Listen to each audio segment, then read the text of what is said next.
Hi, first graders, and happy Thinking Thursday. We are going to be reading chapter 4 in Sunset of Sabertooth by Mary Pope Osborne. If you remember, at the end of last chapter, Jack and Annie were in a cave, and then they left, and then they saw another cave that was glowing. And that's it. This chapter is quite a bit longer. It is chapter 4, Cave Kids. Jack and Annie crept into the cave and peeked inside. A small flame danced from a bed of glowing coals. Near the fire were knives, axes, and hollowed out stones. Animal skins were neatly stacked against the wall. People must live here, said Annie. Maybe it's the home of the Cro-Magnons we saw, said Jack, looking around. Let's go inside and get warm, said Annie. Jack and Annie moved quickly to the fire and warmed their hands. Their shadows danced on the stone walls. Jack pulled out his Ice Age book.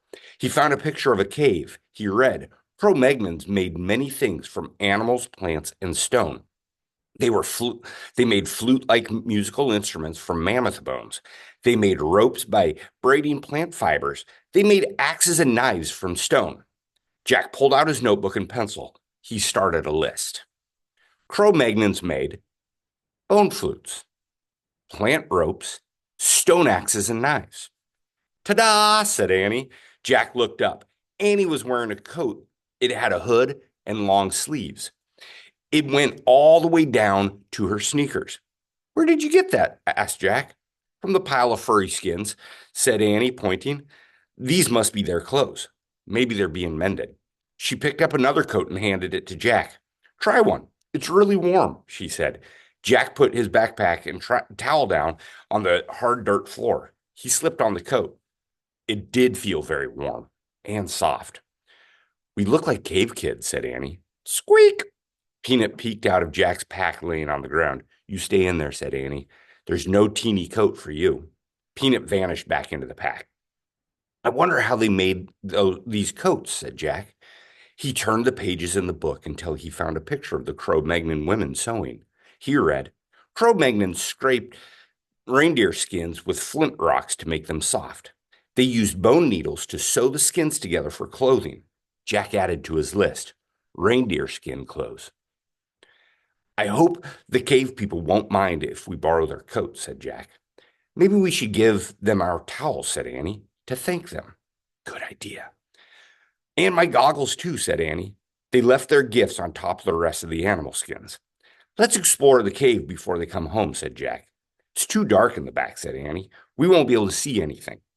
I'll find out how Cro-Magnon saw in the dark, said Jack. He opened the Ice Age book. He found a picture of cave people holding odd-looking lamps. He read aloud to Annie. Cro-Magnons made stone lamps. They hollowed out a rock, filled it with animal fat, and then burned a wick they made from moss. There, said Annie. She pointed to two stones near the fire. In the hollow of each was a gooey white stuff and a pile of moss. We have to be careful, said Jack. He picked up one stone. It was smaller than a soup of bowl, but much heavier. Jack held the stone close to the fire and lit the piece of moss. He lit another lamp and gave it to Annie. Carry it with two hands, he said. I know, she said. Jack tucked the book under his arm. He and Annie carried their stone lamps to the back of the cave. Hey, I wonder where this goes, said Annie. She held her lamp up to an opening in the wall. I'll check the book, said Jack. He put down his lamp and flipped through the Ice Age book.